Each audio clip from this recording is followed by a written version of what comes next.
In this video, I will guide you on how to fix an unexpected error occurred problem on Instagram. If you're getting this error when you try to log in, then in this video, I will guide you on how you can fix it quickly. The first thing you want to do is exit out of Instagram. Then you want to long press on the Instagram app. Now you want to tap on this eye icon, which will open up the app info. Here you want to tap on the storage option. Now you want to tap on clear cache.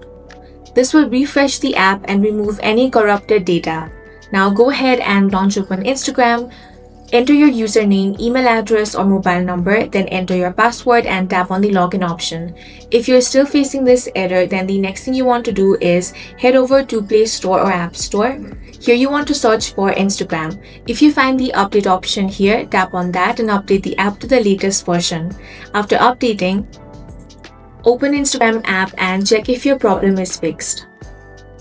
In most cases, the unexpected error and unable to log in problem should be fixed after doing this. But if the error still appears, you simply want to wait for some time and try again later. This issue is often caused by Instagram servers and gets resolved automatically after their fix.